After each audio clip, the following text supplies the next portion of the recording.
जगह पे वही डिफरेंस रहेगा, क्योंकि ये ऊपर है और ये नीचे है। नेक्स्ट स्टेज में क्या होगा, इतना पार्ट इरोड हो जाएगा, इतना पार्ट इरोड हो जाएगा, और ये क्या है, एंटीफॉर्म है। जैसे तुम डेप्थ में जाओगे उसका वेट क्या होगा, बढ़ जाएगा। तो नेक्स्ट वाला जो पोजीशन आएगा ये वाला, ये जो लिम्ब है इस तरफ गया हुआ है, ये लिम्ब है उस तरफ गया हुआ है, ऐसे है ना, एक लिम्ब ऐसे है, एक लिम्ब ऐसे है, like this, and you are moving downward, you are moving नीचे की तरफ। तो ये जो विड्थ है वो क्या हो रहा है, ग्रेजुअली इंक्रीज कर रहा है। तो इसलिए ये जो विड्थ था पहले, इरोड होने से पहले, इरोड होने के बाद, मतलब यहाँ पे देखोगे ये प्लेन ऊपर है, ये प्लेन नीचे है, यहाँ पे देखोगे तो ये कहीं इधर मिलेगा और ये वाला थोड़ा उधर मिलेगा। तो विड्थ क्या हुआ, इंक्रीज कर गया। जो ये विड्थ है वो पहले इसके साथ सेम था, लेकिन ऊपर वाला पार्ट क्या हुआ, इरोड हो गया, तो नीचे ऐसे दिख रहा है। आया समझ में? अब इससे क्या पता चला, ये फोल्ड है, एंटीक्लाइन है, ठीक है, प्लंजिंग टुवर्ड्स नॉर्थ ईस्ट है, और ये फॉल्ट प्लेन है जिसमें ये वाला ब्लॉक ऑफ थ्रोन साइड है, क्योंकि यही इरोडेड है, दिस इज इरोडेड। सो जो इरोड होगा वही ऊपर है, और ये डाउन थ्रोन साइड है, और इसको, हाँ ये डाउन थ्रोन साइड है, ये ऑफ थ्रोन साइड है, ठीक है। और ये डीप से क्या पता चल रहा है, this is the hanging wall, this is the footwall. जब footwall is off thrown side तो उसको क्या बोलेंगे, नॉर्मल फॉल्ट।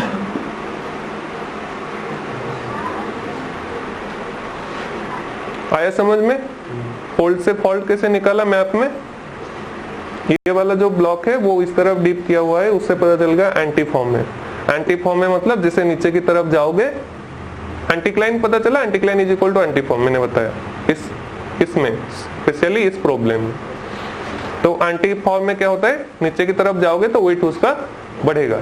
अगर इस साइड में वेट बढ़ रहा है, क्या है उसका मतलब, क्या है कि हम इस ब्लॉक में नीचे की तरफ जा रहे हैं, इस ब्लॉक में नीचे की तरफ जा रहे हैं। लेकिन ये तो पॉसिबल नहीं कि ये ऊपर है और ये वाला पोर्शन कट के मुझे नीचे दिख रहा है, ऐसा तो नहीं हो सकता। आया समझ में? अगर मैं यहाँ पे फॉल्ट कर दूं और ये वाला वेट कांस्टेंट है, लेकिन उसमें मुझे ग्रेटर वेट मिल रहा है इस वाले साइड में, तो क्या मैं इसको क्या इरोड करके नीचे की तरफ जा रहा हूँ, लेकिन ये ऊपर स्टेबल है, ऐसा तो नहीं हो सकता।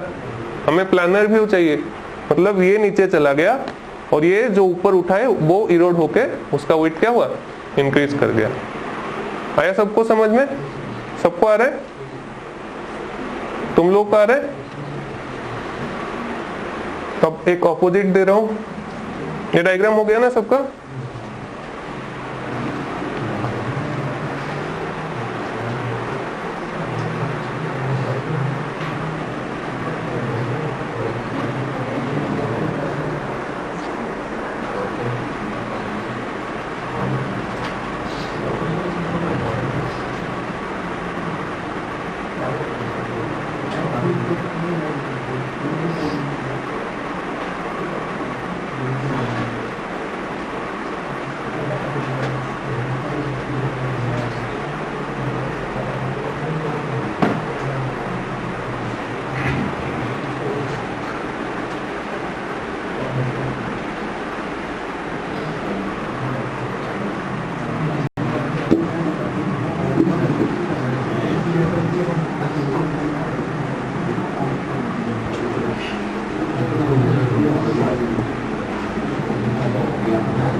See here,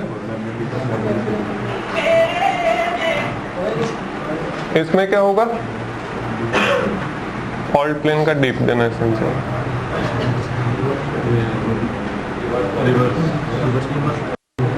क्यों?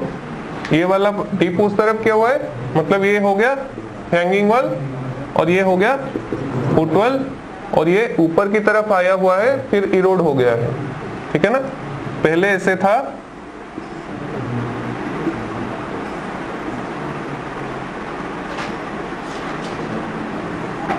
ऐसे था, यहाँ पे फॉल्टिंग हो गया, ठीक है।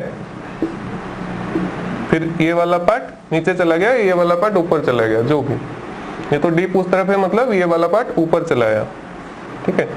ये ऊपर चला आया तो इसका जो फोल्ड है, वेट क्या हुआ, यहाँ से नीचे की तरफ जाओगे तो वेट क्या होगा, ये कम है, धीरे धीरे बढ़ता जाएगा, तो ये ऊपर आ गया और फिर इरोड हो गया, मतलब ये वाला सरफेस हट गया और डेप्थ का सरफेस जो है वो एक्सपोज हो गया, यही है ना। ये ऊपर जाके इरोड हो गया, मतलब क्या, deeper surface will be exposed. So जो विड्थ यहाँ पे था, that width is going to increase towards depth. So depth अगर ऊपर आ रहा है तो उसको क्या बोलेंगे, रिवर्स फॉल्ट।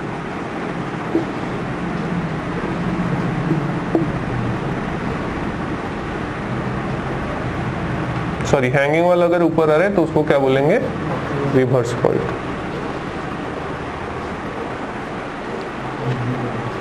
आया समझ में। अब हाँ, अगर ये फोल्ड था मेरा ऐसे, ठीक है, यहाँ पे फॉल्टिंग हो गया, तो इस साइड में जो विड्थ है, उस साइड में जो विड्थ है, फॉल्ट प्लेन का दोनों तरफ, ये एफ व्यास, ये आपका डिनोट करता है फॉल्ट प्लेन, ठीक है। फॉल्ट प्लेन का इस तरफ जो विड्थ होगा, मतलब ये वाला विड्थ, दोनों कांस्टेंट, इस साइड जो विड्थ है, इस साइड वो विड्थ है, ठीक है, बाउंड्री में। फिर क्या हुआ, फॉल्ट हो गया और ये ऊपर चला आया, जब ऊपर चला आया इरोड हो जाएगा, वो पार्ट इरोड हो जाएगा, मतलब डीपर पार्ट आपका एक्सपोज हो रहा है। डीपर पार्ट एक्सपोज हो रहा है मतलब अगर एंटी फॉर्म ले रहे हैं, उसमें ऊपर जो वेट होता है नीचे की तरफ क्या होता है, बढ़ता जाता है, इंक्रीज होता है, तो ये रिवर्स फॉल्ट हो गया।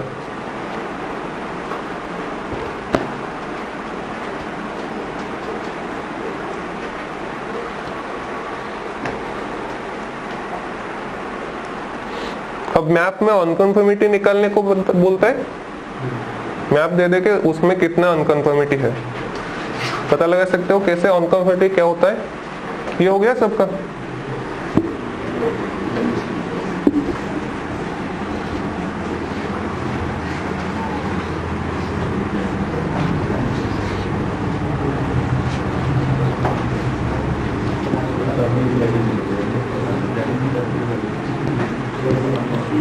If your imagination is strong, then these problems are easy for you.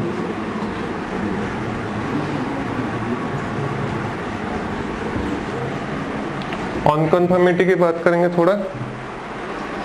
कितने टाइप का अनकन्फर्मिटी होता है, एंगुलर अनकन्फर्मिटी, देन पैरेलल, और उसको क्या बोलेंगे, नॉन कन्फर्मिटी। नॉन बोलेंगे ना, डिसकन्फर्मिटी, डिसकन्फर्मिटी बोलेंगे।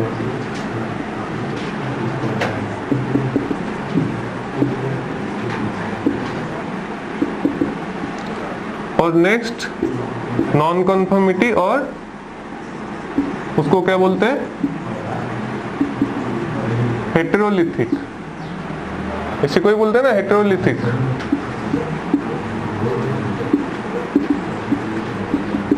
नेक्स्ट टाइप क्या है, ब्लेंडेड, पैरा अनकन्फर्मिटी। ओके,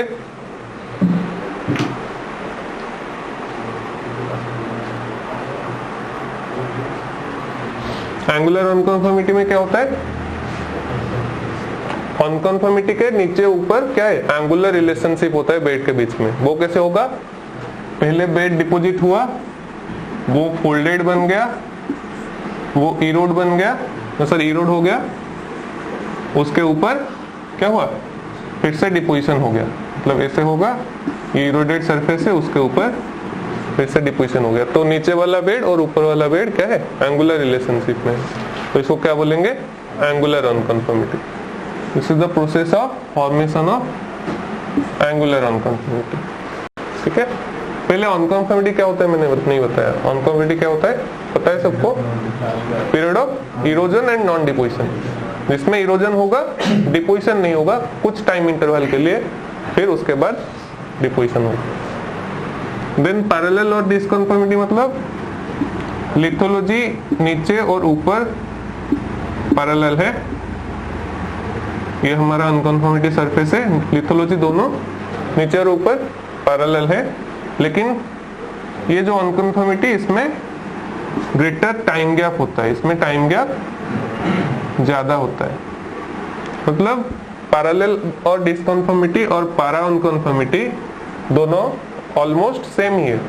इसमें ऊपर लेयर और नीचे का लेयर पैरेलल होता है, इसमें भी ऊपर का लेयर और नीचे का लेयर पैरेलल होता है, लेकिन इसमें टाइम गैप कम होता है। इरोजनल सरफेस मार्क करना डिफिकल्ट होता है इसमें, ठीक है, इसमें लेस टाइम गैप होता है। नॉन कन्फर्मिटी और हेटेरोलिथिक मतलब लिथोलॉजी डिफर करता है। क्या डिफर करता है? नीचे इग्नियस या मेटामॉर्फिक होगा, ऊपर सेडिमेंटेड। ओके, तो इसको क्या बोलेंगे? नॉन कन्फर्मिटी और heterolithic. Hetero means different, lithology. Blended मतलब क्या होता है? अनकन्फर्मिटी के ऊपर क्या मिलता है? कंग्लोमरेट मिलता है। किसका? नीचे बेड से। नीचे जो बेड है, नीचे जो बेड पहले डिपॉजिट हुआ था, उससे जो इरोजनल फ्रैगमेंट्स है, those are graded to the upper deposition. आया समझ में? नीचे का जो आपका है, क्या है, लिथोलॉजी है, वो जब इरोड हुआ होगा, उससे कुछ फ्रैगमेंट्स बने होंगे। Those fragments are marked in the upper depositional sequence. ठीक है, तो उसको बोलेंगे ब्लेंडेड।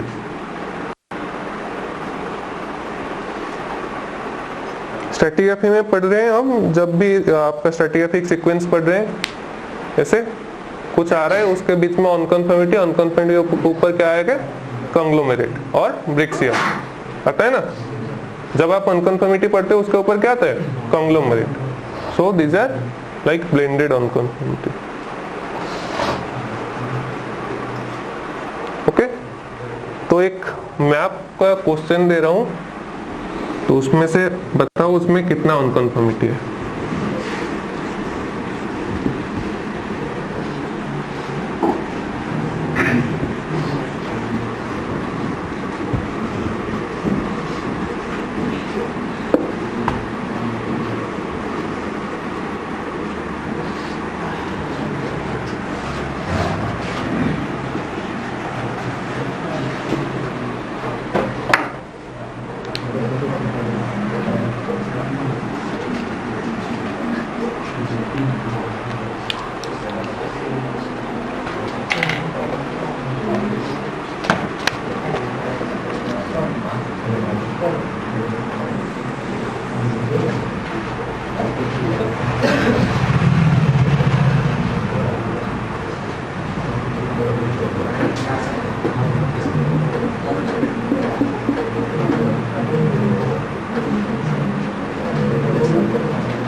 बताओ इसमें कितने अनकंफर्मिटी है? पहले first question. Okay, just a minute.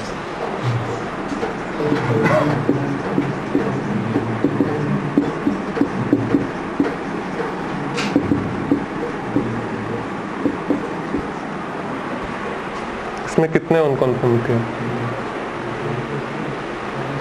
आया समझ में सबको? लाइमस्टोन है, सैंडस्टोन है, सेल है, कंग्लोमरेट है। ये सैंडस्टोन है, इतना सेल है, कंग्लोमरेट है, सैंडस्टोन है, सेल है, ये क्वार्ट्ज वेन है और ये डोलेराइट डाइक है। अब बताओ इसमें कितना अनकंफर्मिटी है? 1 2 3 4।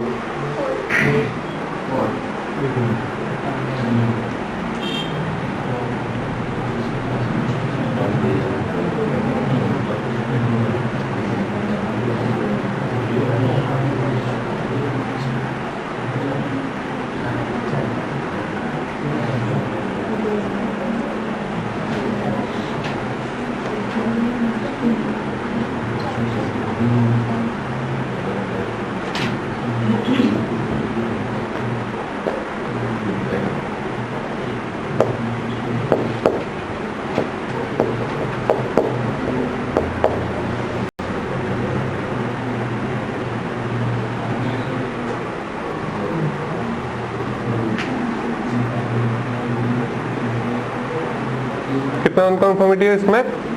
कितने लोगों को लग रहा है एक है? How many of you say that there is only one unconformity? किसी को नहीं लग रहा है? सबको एक से ज्यादा लग रहा है? चलो 2 कितने को लगता है? कितने लोगों को 2 लग रहा है? तुमको 2 लग रहा है और ओके, और तो 2 लग रहा है 3 को। 3 कितने को लग रहा है? 2 को। 5 6 7 3 लग रहा है 7, ठीक है। 4 कितने लोगों को लग रहा है? बाकी सबको 4 लग रहा है, ठीक है। तो ठीक है, आंसर क्या होगा?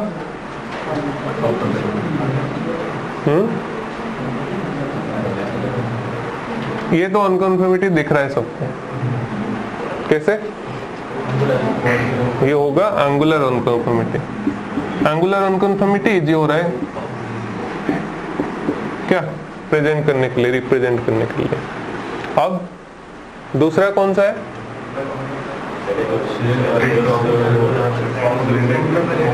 ये वाला। सो दिस इज वन अनकंफर्मिटी जैसे बोल रहे हो, सेकेंड अनकंफर्मिटी। ये कौन सा होगा? ब्लेंडेड हो सकता है। अब तीसरा, सैंडस्टोन सेल के बीच में अनकंफर्मिटी होता है।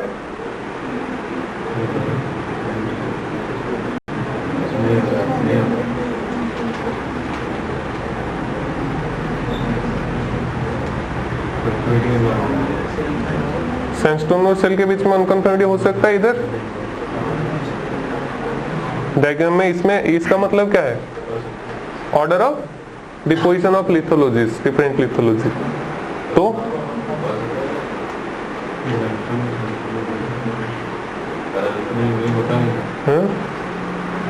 चलो अब तो हो गया सेकंड, थर्ड तो नहीं है। और कहाँ हो सकता है? कॉन्ग्लोमरेट सैंडस्टोन के बीच में हो सकता है, श्योर? यहाँ पे तो मेंशन नहीं है कोई टाइम गैप।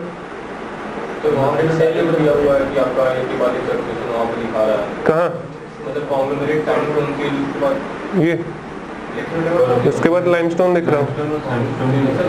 कॉन्ग्लोमरेट सेल, अच्छा ये उल्टा लिख दिया मैंने, ये कॉन्ग्लोमरेट सैंडस्टोन। अच्छा चलो सॉरी, ये होगा सेल, ये होगा सैंडस्टोन, ये होगा सैंडस्टोन, ये होगा सेल, ठीक है। गलत कर दिया मैंने। अब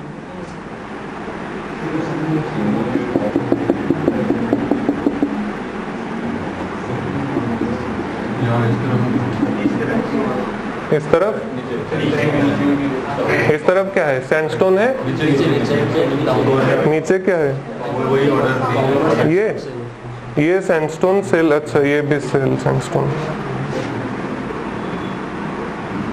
ये हो जाएगा सेल सैंडस्टोन एंड कॉन्ग्लोमरेट, ठीक है। लाइमस्टोन सेल सैंडस्टोन कॉन्ग्लोमरेट, ऐसा है। Limestone shale sandstone conglomerate. अब कितना कन्फर्मिटी है? अनकन्फर्मिटी है। चौथा के कहाँ है? 4 जो लोग बोल रहे थे, ओनली 2 अनकन्फर्मिटीज, राइट। एक एंगुलर है और एक है ये जो ब्लेंडेड अनकन्फर्मिटी बोल सकते हो, पैरा अनकन्फर्मिटी बोल सकते हो, लेकिन यहाँ कॉन्ग्लोमरेट है तो ब्लेंडेड ही बोलोगे, ठीक है। वैसे पैरा अनकन्फर्मिटी में भी आपको कॉन्ग्लोमरेट मिल सकता है, ठीक है। इसको पैरेलल अनकन्फर्मिटी भी बोल सकते हो, डिसकन्फर्मिटी, ठीक। वो डिपेंड करता है टाइम गैप के ऊपर। अब मुझे बताओ, ये जो फोल्ड दिख रहा है तुम्हें, फोल्ड दिख रहा है, वो एंटीक्लाइन है या सिंक्लाइन है?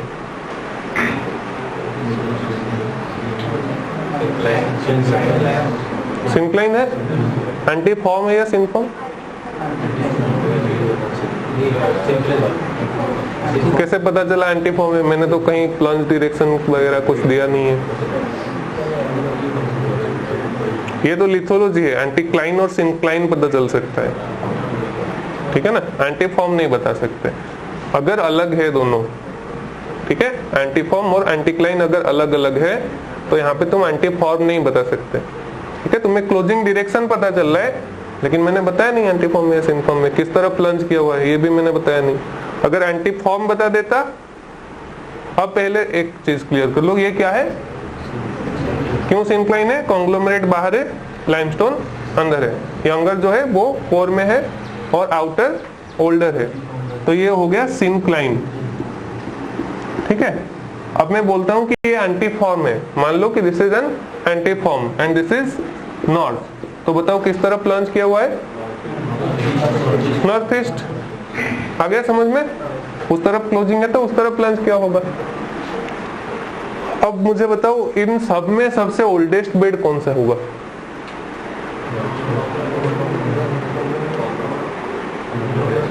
मान लो मैं इसको conglomerate A, sandstone A, shale A, limestone A मान दे रहा हूं, इसको sandstone B, shale B, conglomerate B, conglomerate C, shale C, sandstone C, shale C, ठीक है। 3 अनकन्फर्मिटी है, तो 3 स्टेजेस में डिपोजिशन हुआ है, ए स्टेज, बी स्टेज और सी स्टेज। अब बताओ सी ओल्डर है, ए ओल्डर है, क्वार्ट्ज वेन ओल्डर है, डोलाइट डाइक ओल्डर है,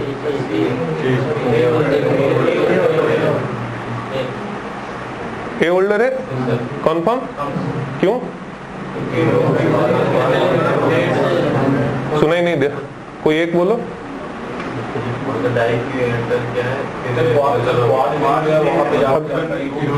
अगर इंट्रूजन हुआ होगा उसका मतलब क्या है कि जो जिसमें इंट्रूडेड है वो ओल्डर है, जो इंट्रूड हुआ है वो यंगर है, यही है ना। अगर इंट्रूजन प्लेस हुआ है कहीं पे तो host rock is older obviously, नहीं तो इंट्रूड कैसे हुआ, host rock is older and intrusion intruded body is younger. तो इसमें 2 इंट्रूजन है, क्वार्ट्ज वेन है, डोलाइट डाइक इंट्रूजन है, इन दोनों में कौन सा यंगर है, यंगर पूछ रहा हूँ, कौन यंगर है, डोलेराइट डाइक। क्यों, क्वार्ट्ज वेन होने के बाद वो इरोड हो गया इसलिए अनकन्फर्मिटी के नीचे मिल रहा है, ऊपर नहीं मिल रहा। ये जो डोलेराइट डाइक है वो सारे लिथोलॉजी को इंक्लूड किया हुआ है, मतलब सबसे यंगेस्ट क्या है, डोलेराइट डाइक। सारा कुछ डिपोजिशन हो गया उसके बाद ये इंट्रूजन हुआ इसलिए सब में दिख रहा है। अब ओल्डर हो गया ए, ओल्डर हो गया ए डिपोजिशनल सीक्वेंस, एक का एक सीक्वेंस है, कौन सा लिथोटाइप होगा, ए कॉन्ग्लोमेरेट, ये होगा ना सबसे ओल्डेस्ट, सबसे ओल्डेस्ट लिथोटाइप क्या होगा, ए कॉन्ग्लोमेरेट, ठीक है। तो यहीं पे एंड करते हैं इसको, मैप का ऑलमोस्ट सारा खत्म हो गया।